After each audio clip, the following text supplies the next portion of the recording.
دوسری چیز کیا ہے کہ جو ہمیں کرنے کی ضرورت ہے وہ ہے کثرت سے استغفار. کثرت سے استغفار، اپنے گناہوں پہ توبہ کرنا، اللہ کے سامنے بار بار استغفار کرنا، معافی مانگنا اپنے گناہوں سے متعلق. یہ وہ عمل ہے جس کے بارے میں اللہ تعالیٰ نے قرآن میں فرمایا سورہ نوح میں، سورہ نوح کی آیت نمبر 10, 11, 12 ہے، فَقُلْتُ اسْتَغْفِرُوا رَبَّكُمْ إِنَّهُ كَانَ غَفَّارًا. تو اپنے رب کی بارگاہ میں استغفار کرو، بے شک وہ بہت بخشنے والا ہے. یرسل السماء علیکم مدرارا، جب تم استغفار کرو گے تو وہ تمہارے لیے آسمان سے موسلادھار بارش عطا فرمائے گا.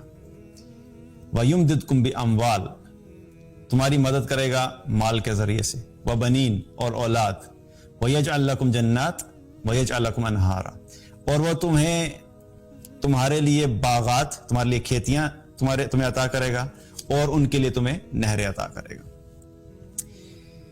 ایک عمل اللہ نے کرنے کے لیے کہا ہے کہ تم استغفار کرو، توبہ کرو، اپنے گناہوں پہ ندامت اختیار کرو.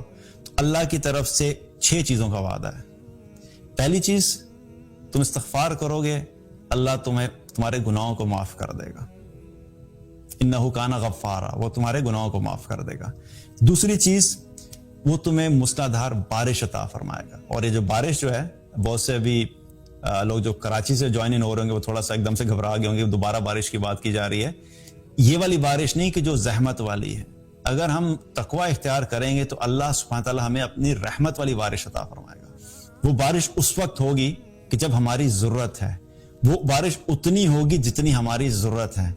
اللہ سبحانہ تعالیٰ ہمیں رحمت والی بارش عطا فرمائے گا، لیکن کب؟ کہ جب استغفار کریں گے. تیسری چیز، اللہ سبحانہ تعالیٰ مال عطا فرمائے گا. یہاں پر اسپیسیفکلی کیا؟ مال کا ذکر ہے، یہاں پہ رزق کا ذکر نہیں آیا. چوتھی چیز، اولاد کا ذکر آیا کہ اللہ تعالیٰ تمہاری اولاد میں بھی تمہیں برکت عطا فرمائے گا اور اولاد عطا فرمائے گا. پانچویں چیز کیا ہے کہ اللہ تمہیں باغات عطا فرمائے گا. اور چھٹی چیز، باغات کے لیے تمہیں پانی چاہیے، نہریں چاہیے، اللہ ان کا بھی بندوبست کر دے گا. تو ایک استغفار کرنے پہ اللہ کی طرف سے اتنے وعدے ہیں. تو کیا ہے کہ ہمیں اپنی زندگی میں کثرت سے استغفار کو کرنا. کثرت سے استغفار کا مطلب کیا ہے کہ الفاظ بھی ہیں، اپنی زبان سے بھی استغفار کرنا. کیونکہ ایک حدیث میں آتا ہے، نبی صلی اللہ علیہ وسلم نے فرمایا کہ میں دن میں 70 دفعہ استغفار کرتا ہوں، اور ایک روایت میں آتا ہے کہ 100 مرتبہ استغفار کرتا ہوں. اور دیکھا جائے تو رسول اللہ صلی اللہ علیہ وسلم تو معصوم تھے، لیکن اس کے باوجود کیوں کثرت سے استغفار کرتے تھے؟ ہم سب کو بتانے کے لیے کہ اپنی زندگی میں کثرت سے استغفار کو اپناؤ. استغفار کے لیے الفاظ بھی ہیں، استغفر اللہ یہ بھی کر سکتے ہیں، کہہ سکتے ہیں استغفر اللہ رب من کل ذنب واتوب الیہ، یہ بھی الفاظ ہیں.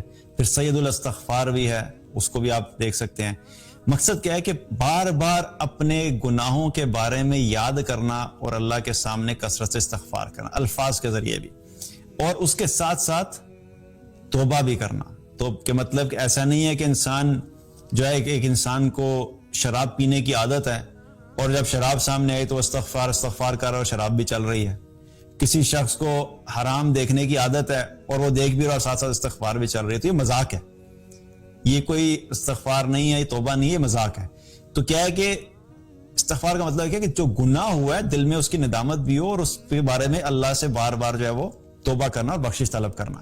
تو یہ کثرت سے کریں، اپنی زندگی کا حصہ بنائیں. تو اس کے کرنے پہ بھی اللہ کی طرف سے کیا وعدہ ہے کہ اللہ سبحانہ تعالیٰ ہمیں مال بھی عطا فرمائے گا، اولاد بھی عطا فرمائے گا. وہ 6 چیزوں کا جو ذکر اللہ تعالیٰ نے قرآن میں فرمایا.